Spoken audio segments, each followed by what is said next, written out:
Hello बच्चों, आज के इस वीडियो लेक्चर में मैं आपको पढ़ाने वाला हूं कक्षा 10 मैथ का एक्सरसाइज 1.3 और 1.3 में क्या क्या प्रश्न है उसको देखिए ध्यान से। पहला प्रश्न ये कहता है कि सिद्ध कीजिए कि करने में 5 एक अपरिमेय संख्या है। सिद्ध कीजिए कि 3 + 2 करने में 5 एक अपरिमेय संख्या है। तीसरा प्रश्न ये कह रहा है कि सिद्ध कीजिए कि निम्नलिखित संख्याएं अपरिमेय है। जैसे 1 बटा करने में 2, 7 करने में 2, +6 प्लस करने में 2। तो इस तरह से प्रश्नों को हल करने वाले हैं और ये प्रश्न वाली से आपके बोर्ड एग्जाम में पक्का है कि सवाल आएगा। ठीक, वीडियो के लास्ट तक बने रहिए। चलिए वीडियो को कंटिन्यू करते हैं। सबसे पहले हम देखते हैं कि कैसे सिद्ध करें करने में 5 एक अपरिमेय संख्या है। तो एक देखिए ध्यान से, एक परिमेय है 1.3 को ध्यान से थोड़ा सा देख लीजिए। परिमेय 3 ये कहता है कि माना p एक अभाज्य संख्या है। p एक क्या है? अभाज्य संख्या है। यदि p a² को विभाजित करती है, मतलब अभाज्य संख्या से कोई धन पूर्णांक का a² विभाज्य है, कोई धन पूर्णांक का वर्ग विभाज्य है, तो p मतलब यही वाला p इसके सिंगल घात को भी क्या करेगा? विभाजित करेगा, जहां a एक धनात्मक पूर्णांक है। प्रश्न क्या करने का मतलब है, मान लीजिए कि कह रहा है कि p एक अभाज्य संख्या है, तो यदि p a² को विभाजित करती है तो p a को भी विभाजित करेगी, जहां a क्या है? धनात्मक पूर्णांक है। जैसे p अभाज्य, मान लीजिए 2 एक अभाज्य संख्या है ना, अगर मान लीजिए 2 10 के स्क्वायर को विभाजित करती है, 2 10 के स्क्वायर को विभाजित करती है, तो 2 जो है 10 को विभाजित करेगी, करेगा नहीं करेगा? 2 से 100 में भाग चला जाएगा, पक्का चला जाएगा। और 2 से 10 में जाएगा नहीं जाएगा? चला जाएगा। उसी तरह से मान लीजिए और भी ले, जैसे मान लीजिए 5, तो 5 मान लीजिए 10 के स्क्वायर को विभाजित करते हैं, तो 5 किसको विभाजित करेगा? 10 को विभाजित करेगा। मतलब कोई भी अभाज्य संख्या किसी के स्क्वायर को विभाजित करता है तो उसके सिंगल घात को भी वह संख्या विभाजित अवश्य करेगा। आने वाला समय में इसको इस्तेमाल करना है।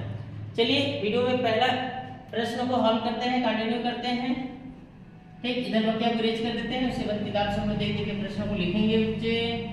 चले, हाँ सब लोग रेडी हो जाइए, तैयार हो जाइए, आराम से बैठ जाइए, कलम कापी किताब ले लीजिए, एकदम आराम से बैठ जाइए। जैसे पहला प्रश्न कर रहे हैं, सिद्ध कीजिए कि करने में 5 एक अपरिमेय संख्या है। इसको हम लोग देखो विरोधोक्ति विधि से करेंगे। विरोधोक्ति, क्या?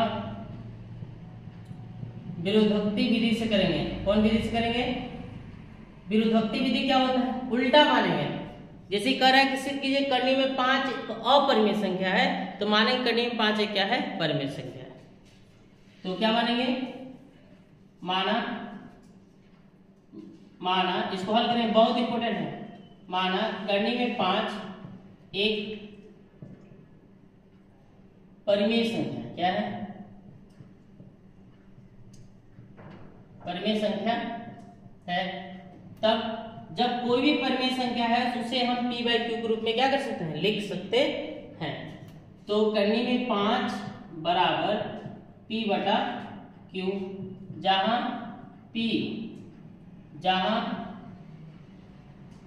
p व q सह अभाज्य संख्याएं। सहअभाज्य संख्या किसे कहते हैं? वे संख्याएं जिसके कॉमन गुणनखंड मतलब उभयनिष्ठ गुणनखंड सिर्फ एक हो, उन्हें सहअभाज्य संख्या कहते हैं। मतलब जैसे 9/10 सहअभाज्य संख्या। क्यों?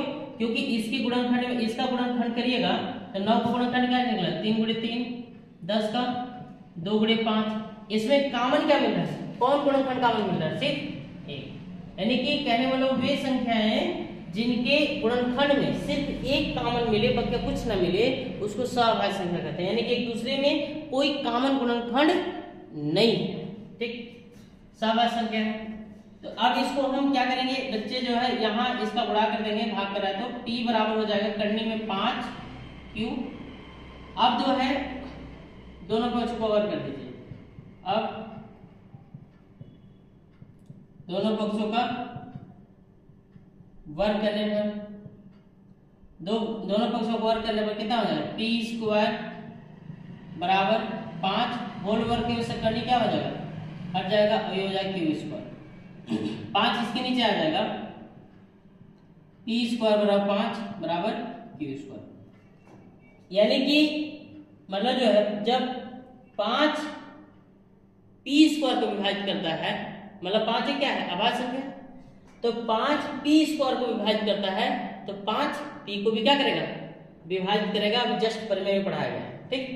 तो यानी कि कहने मतलब अब कैसे पता चला कि विभाजित कर रहा है, जैसे पी स्क्वायर में 5 से भाग करने पर देखिए क्या प्राप्त हो रहा है, 100 अभाज्य संख्या प्राप्त हो रहा है। मतलब पूरा डिवाइडेड है, पूरा मतलब पी स्क्वायर में पूरा से भाग चल जा रहा है किसमें, 5 से, तब तो आपका क्यू स्क्वायर प्राप्त हो रहा है, यानी कि क्यू प्राप्त हो रहा है, यानी क्यू क्या है, अभाज्य संख्या है, ठीक। तो यानी कि कहने मतलब चूंकि लिखेंगे पी स्क्वायर 5 से विभाज्य है, इसलिए पी भी 5 से विभाज्य होगा। यानी कि P के गुणनखंड करिएगा तो उससे 5 जरूर नहीं मिलने वाला है, यानी कि उभयनिष्ठ। तो इसको कथन हम मान लेते हैं, कथन 1 मान लेते हैं, स्टेटमेंट नंबर 1 ऐसे, और इसको समीकरण 1 मान लेते हैं। तो P 5 से विभाज्य है, यानी कि P 5 से विभाज्य है, तो P का मान पता है क्या क्या हो सकता है, P का मान जैसे 5 हो सकता है, 15 हो सकता है, 20 हो सकता है, 25 हो सकता है, इस तरह से होता है। तो 5 को 5 गुणे 15 को 3 गुणे 5 4 गुणे 5 10 भी होगा, 10 भी लिख सकते हैं, 10 भी लिख सकते हैं, 2 गुणे 5, यानी कि इसके मतलब P के गुणनखंड में जरूर 5 आने वाला है, ठीक। तो इसको हम मान लेंगे, क्या मान लेंगे, माना P बराबर 5m, P बराबर 5m, m क्या है, पूर्णांक है, m बराबर पूर्णांक क्या है। जैसे यहाँ 1 रखिएगा तो 5 मिलेगा, 2 रखिएगा 10 मिलेगा, 3 रखिएगा 15 मिलेगा, 4 रखिएगा 20 मिलेगा, सुना ना। तो अब जो है P का मान समीकरण 1 में रखिए। समीकरण कितना लिखिए, पी स्क्वायर बटा 5, तो P की जगह पर 5m का होल स्क्वायर बटा 5 बराबर क्यू स्क्वायर। अब देखिए ध्यान से 25m स्क्वायर बटा 5 क्यू स्क्वायर। अब देखिए ध्यान से और काट दीजिए, तो 5m स्क्वायर बराबर क्यू स्क्वायर और m स्क्वायर बराबर हो जाएगा क्यू स्क्वायर बटा 5। अब यह में क्या है, पूर्णांक है, यानी क्यू स्क्वायर में 5 से पूरा भाग चल जा रहा है, ठीक ना। तो तभी तो m प्राप्त हो रहा है, पूर्णांक प्राप्त हो रहा है। तो चूंकि क्या लिखेंगे, चूंकि क्यू स्क्वायर 5 से क्या है विभाज्य, इसलिए Q भी 5 से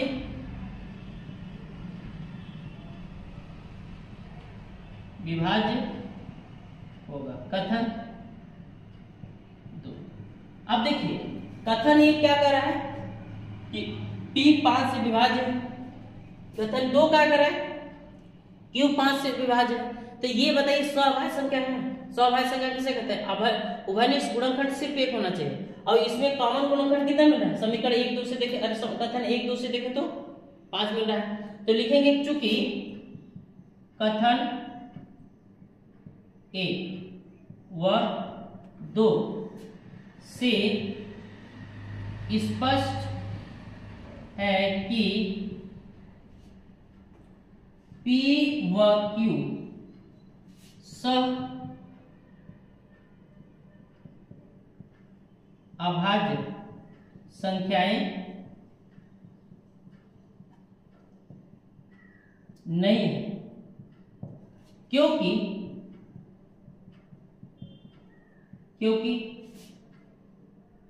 इनके उभयनिष्ठ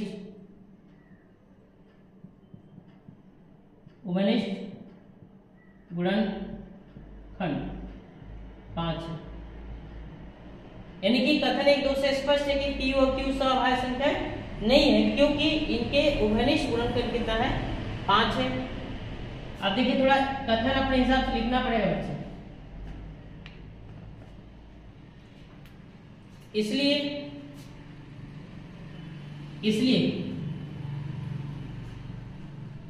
करनी में 5, जब ये अभाज्य संख्या मतलब जो है ये सहअभाज्य संख्या नहीं है, कौन, उभयनिष्ठ गुणनखंड, इसलिए P व Q सहअभाज्य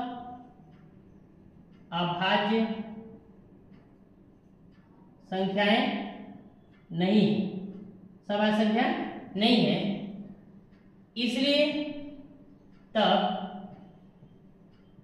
जब ये अब ये सहअभाज्य संख्या नहीं है तो करनी में 5 भी परिमेय संख्या नहीं होगी, तब करनी में 5 भी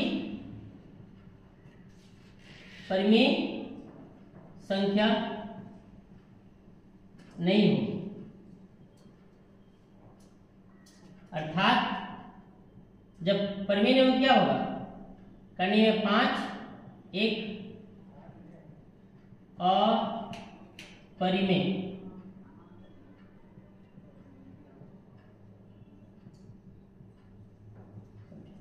प्रूव हो गया।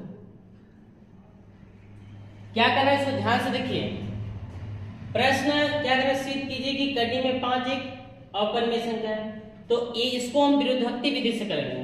तो मान लेंगे माना करनी में 5 एक क्या है, परिमेय संख्या है, ठीक। तो जब परिमेय संख्या है तो इसे हम P बाई Q के रूप में लिख सकते हैं। मैं P बाई Q के रूप में लिख दिया, जहां P और Q क्या है, सहअभाज्य संख्या। मैंने इसका गुणा यहाँ करा दिया तो P बराबर इतना निकल गया। अब दोनों पक्षों का वर्ग करने पर वर्ग कर दिया इतना, अब ये गुणा इधर था भाग कर दिया, यानी कि देखिए ये क्या है, पूर्णांक है। तो अगर किसी संख्या में किसी संख्या से भाग कर रहे हैं तो पूर्णांक मिल रहा है, यानी कि वो संख्या पूरा पूरा क्या है, विभाज्य है। यानी कि P स्क्वायर 5 से क्या है, विभाज्य है, इसलिए P भी 5 से क्या होगा, विभाज्य होगा। यानी कि P के गुणनखंड में 5 जरूर आ रहा है, तो P के गुणनखंड में 5 आ रहा है तो मान लेंगे P बराबर 5 है। उसी तरह m क्या है, पूर्णांक। P का मान समीकरण 1 में रखने पर समीकरण 1 रख दिए, यानी कि m क्या है, एक पूर्णांक। तो Q स्क्वायर में 5 से भाग देने पर पूर्णांक आ रहा है, यानी कि Q स्क्वायर 5 से पूरा पूरा विभाज्य, तभी ऐसा काम हो रहा है। तो Q स्क्वायर 5 से क्या है, विभाज्य, इसलिए Q भी 5 से क्या होगा, विभाज्य होगा, पूरा पूरा कट जाएगा। तो कथन 1 और 2 से हम देखें, कथन 1 2 से स्पष्ट है कि P व Q सहअभाज्य संख्या नहीं है, क्योंकि इनके उभयनिष्ठ गुणनखंड कितना है, 5 है। जब सहअभाज्य संख्या नहीं है तो P मतलब जो है उभयनिष्ठ गुणनखंड है, क्योंकि उभयनिष्ठ गुणनखंड इतना है, थोड़ा सा गलत हो गया, इसलिए ये नहीं चलेगा। इसलिए करने में 5 भी परिमेय संख्या नहीं होगी। जब वो ई सहअभाज्य नहीं है ये भी नहीं होगा ऐसे, तो इसलिए करने में 5 भी परिमेय संख्या नहीं होगी, अर्थात करने में 5 क्या होगी, परिमेय संख्या होगी। उसी तरह से मैं बता दूं, उसी तरह से अगर करने में 2 को करना होता, करने में 3 को करना होता, इसी तरह से कर सकते हैं। जहां बस यहाँ 5 माने में करने में 2 लिखते, सब जहां करते हैं 2 आता, ठीक। तो यहाँ लिखते कि P स्क्वायर 2 से विभाज्य है, 3 रहते तो P स्क्वायर 3 से विभाज्य है, पूरा ऐसे करते। और बस जहां जहां 5 आया बच्चे वहां 3 आता या तो 2 आता, 2 को लेके चलते 2 आता और 3 को लेके चलते 3 आता। इस तरह से प्रूफ कर सकते हैं, ठीक। चलिए आगे चलते हैं हम लोग नेक्स्ट क्वेश्चन पर। चले ना, समझ में आ गया बच्चे, नहीं समझ आया हो, चलिए वीडियो को स्टॉप कर करके बार बार देखते रहिए बच्चे, समझ में आ जाएगा। क्यों, अब हम लोग चलने वाले हैं नेक्स्ट वीडियो में, कंटिन्यू बने रहिए। प्रश्न संख्या 2 पर बात करने वाला है। 2 प्रश्न संख्या भी मैंने 2 लिखा था मेरे पास, देखिए NCERT किताब है, देख सकते हैं आप। इसमें प्रश्नवाली 1.3 यहाँ देखिए, करेक्ट सिद्ध कीजिए कि 3 + 2 करने में 5 एक अपरिमेय संख्या है। तो मान लेंगे, माना 3 प्लस 2 करने में 5 बराबर P बटा Q मान लेंगे, या मान लीजिए एक परिमेय संख्या। क्या बच्चे, अर्थात जब परिमेय संख्या थी इसका अर्थ ये हुआ कि 3 प्लस 2 करने में 5 बराबर P बटा Q। P व Q सब अभाज्य संख्याएं हैं, मतलब इसकी कोई कॉमन गुणनखंड नहीं है। अब देखिए ध्यान से, अब इसको आगे हम करते हैं। 2 करने में 5 P बटा Q माइनस 3। अब जो है ये गुणा कर देगा, तो करने में 5 बराबर P माइनस 3Q बटा Q, और ये दुगुणा तरह से भाग कर देगा। यानी कि इसका मतलब क्या समझे, ये भी पूर्णांक है, ये भी पूर्णांक है, तो पूर्णांक में से पूर्णांक को घटाइएगा तो एक पूर्णांक ही प्राप्त होगा। अब पूर्णांक में पूर्णांक से भाग करेगा तो परिमेय संख्या ही मिलने वाला है। यानी कि कहने का मतलब जो है, ये आपको क्या लग रहा है, क्या लग रहा है आपको? तो लिखेंगे चूंकि P व Q पूर्णांक है, U क्या है, पूर्णांक है, इसलिए P माइनस 3Q बटा 2Q एक क्या, एक परिमेय संख्या होगी, परिमेय संख्या होगी। इसलिए जब ये परिमेय संख्या है तो भी, इसलिए करनी में 5 भी परिमेय संख्या, करनी में 5 भी क्या होगी, परिमेय संख्या होगी। लिखेंगे चूंकि अब देखिए करनी में 5 एक परिमेय संख्या होगी। अभी कुछ समय पहले मैंने प्रूव किया करनी में 5 क्या है, अपरिमेय संख्या है। लेकिन चूंकि हमारी सोच या कल्पना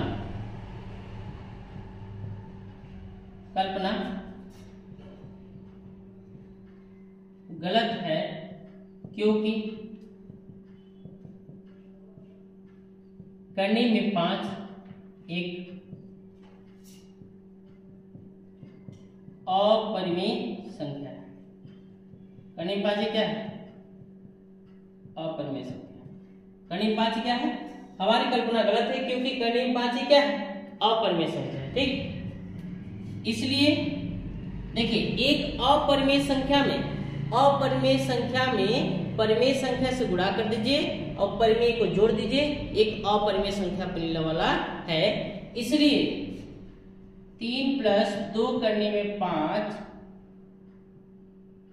भी एक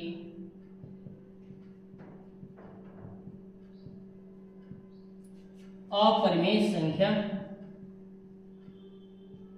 है, अपरिमेय संख्या है। उसी तरह से आप उसी तरह से ये समझ में आ गया होगा, बस प्रूफ लिख दीजिएगा, प्रूफ हो गया, कंप्लीट हो गया ना। उसी तरह से आपका जो है प्रश्न 3 कर रहा है कि सिद्ध कीजिए कि निम्नलिखित संख्याएं अपरिमेय है। जैसे 1 बटा करने में 2, मान लेंगे 1 बटा करने में 2, ये इस तरह से तीसरा का पहला 1 बटा करने में 2, इसको पलट देंगे तो पलट ये क्या होगा, करने में 2 बराबर Q बटा P। अब देखिए ना, जैसे आपने पहले सवाल को प्रूव किया है, एकदम पहले सवाल को, जहां जहां 5 आया था बच्चे, वहां क्या आएगा, 2 आएगा। आप क्या करेगा, यहाँ क्या कर सकते हैं बच्चे, इसका गुणा कर दीजिएगा, तो गुणा कर दिए कितना होगा, गुणा करोगे तो Q बराबर √2P निकल जाएगा। दोनों पक्षों को वर्ग कर देंगे तो यहाँ आ जाएगा, तो Q स्क्वायर कैसे विभाज्य है, 2 से विभाज्य है, तो Q 2 से विभाज्य होगा। तो क्यू में घनिष्ठ गुणनखंड कितना आ गया, 2 आ गया। उसी तरह से इसका मतलब जो है क्यू बराबर 2m मान लेना, क्योंकि घनिष्ठ गुणनखंड आ रहा है, उस तरह से प्रूफ हो जाएगा। कुल मिला के जैसे जैसे 5 मान है वैसे वैसे 2 मान के चलना है, पहले सवाल जैसा ही है, सेम। ठीक है ना। कोई दिक्कत होगा तो कमेंट बॉक्स में पूछ सकते हैं, लेकिन दिक्कत नहीं आना चाहिए, क्योंकि जहां जहां 5 लिखे वहां 2 लिखना है। ठीक, जहां 5 से विभाज्य है वहां 2 से विभाज्य करना होगा। ठीक, तो इस तरह से आप कर सकते हैं सवाल को। फिर दूसरा आपका ये मतलब जो है आपका दूसरा रेज कर देंगे, और अगर दिक्कत आ रहा होगा तो इसको हम कर सकते हैं, समझते हैं। आप लिख सकते हैं दोनों पक्षों का वर्ग करने पर, दोनों पक्षों को वर्ग करने पर, दोनों पक्षों को क्या करने पर, दोनों पक्षों को वर्ग करने पर कर दीजिए। तो क्यू स्क्वायर बराबर वर्ग करिए, करने हट जाएगा 2p स्क्वायर, तो ये वाला आ जाएगा क्यू स्क्वायर बटा कितना है 2 बराबर p स्क्वायर। इससे क्या सीख रहे हैं, चूंकि क्यू स्क्वायर 2 से विभाजन, इसलिए क्यू भी 2 से विभाज्य होगा। कथन 1 मान लीजिए ऐसे, तब इसको समीकरण 1 बना लीजिए। उसी तरह से करना है, क्यू 2 से विभाज्य है, यानी कि क्यू के गुणनखंड में जरूर 2 आने वाला है, तब मान लेंगे क्यू बराबर 2m, m एक पूर्णांक है, m एक क्या है पूर्णांक है। अब m एक पूर्णांक है तो m q का मान समीकरण 1 में रख दीजिए, क्योंकि q का मान समीकरण 1 में रखने पर, q का मान समीकरण 1 में रखिए, तो रखिएगा तो q बराबर समीकरण 1 में, तो q की जगह पर 2m का होल स्क्वायर बाय 2 बराबर p स्क्वायर। अब ये वाला वर्ग करिएगा तो 4m स्क्वायर बटा 2 बराबर p स्क्वायर, यानी कि 2 से काट दीजिए उसको, कितना मिल जाएगा 2 से काट दीजिएगा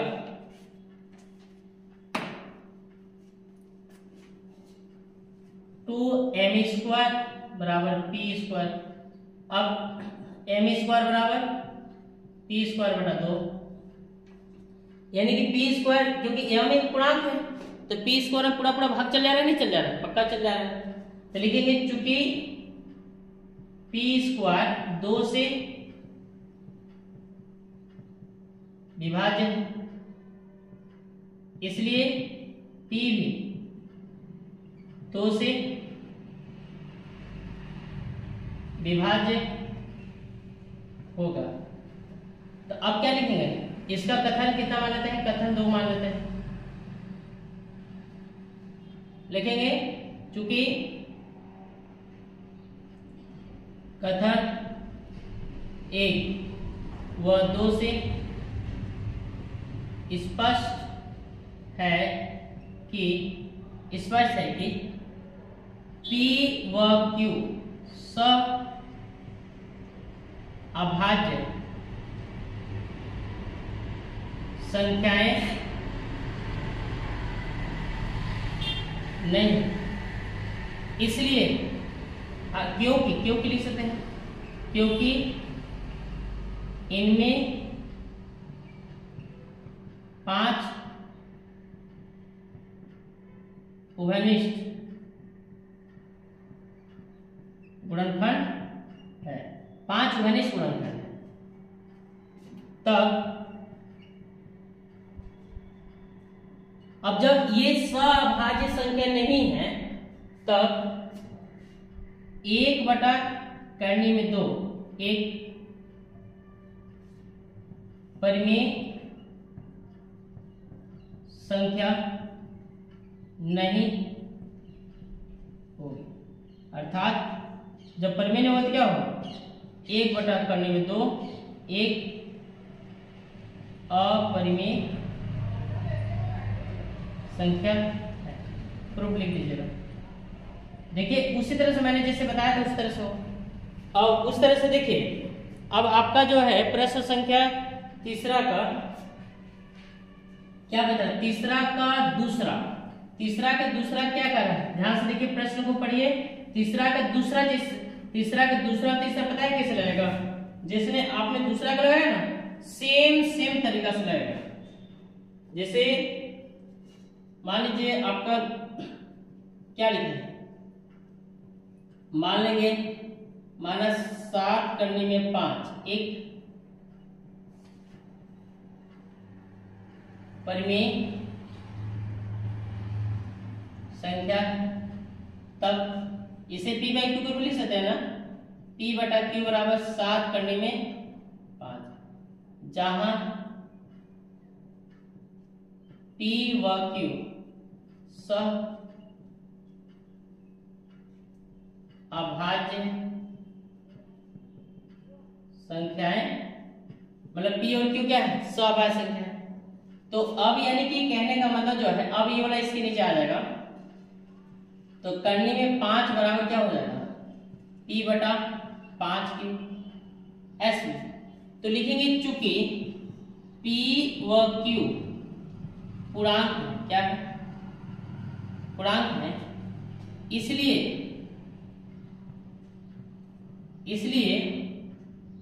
p/5q, क्योंकि पूर्णांक में पूर्णांक से भाग करोगे तो पूर्णांक आने वाला है, ठीक है ना, इसलिए p/5q एक परिमेय संख्या होगी। तब जब ये परिमेय है तो ये भी क्या होगा, तब करने में 5 भी एक परिमेय संख्या होगी। करनी में 5 भी क्या होगी, एक परिमेय संख्या होगी। तो अब ये करनी में 5 अभी तुरंत प्रूफ ये क्या है, अपरिमेय संख्या लिखेंगे, चूंकि हमारी सोच यानी कि हमारी कल्पना गलत है, क्योंकि करनी में 5 एक परिमेय संख्या नहीं, इसलिए करनी में 5 एक अपरिमेय संख्या है। अर्थात जब अपरिमेय संख्या में किसी परिमेय संख्या से गुणा कराते हैं, किसी पूर्णांक से गुणा कराते हैं, वो भी अपरिमेय होता है। अर्थात 7 करने में 5 एक अपरिमेय संख्या, इस तरह से कर सकते हैं। उसी तरह से अगर इसको करना होगा 6 प्लस करने में 2 को तो लिख सकते हैं 6 प्लस करने में 2, 6 प्लस करने में 2, यहाँ हो जाएगा 6 प्लस करने में 2। अब जो है ये क्या होगा, ये करने में 2 बच जाएगा और यहाँ p और 6 इधर आ जाएगा। तो ऐसे भी कर सकते हैं, कोई दिक्कत नहीं है। इसको करने में 2 p माइनस 6q बटा कितना होगा, लिख सकते हैं p और q पूर्णांक है, इसलिए p माइनस 6q बटा q एक परिमेय संख्या होगी, और करनी में 2 भी क्या होगी, एक परिमेय संख्या होगी। हमारी कल्पना गलत है क्योंकि करनी में 2 क्या है, अपरिमेय संख्या, परिमेय संख्या नहीं है, इसलिए करनी में 5 क्या होगा, अरे करनी में 2 एक अपरिमेय संख्या होगा। और एक अपरिमेय संख्या में एक परिमेय संख्या को जोड़े, गुणा करे, भाग करे, अपरिमेय ही मिलने वाला है, इसलिए अर्थात 6 प्लस करने में 2 क्या होगा, अपरिमेय संख्या होगा। तो इस तरह से प्रश्नावली 1.3 को मैंने कंप्लीट खत्म कर दिया। वीडियो अगर पसंद आया होगा तो इसको लाइक करें, कमेंट करें जो प्रॉब्लम होगा, और साथ में और से अधिक बच्चों के पास क्या करें, शेयर करें।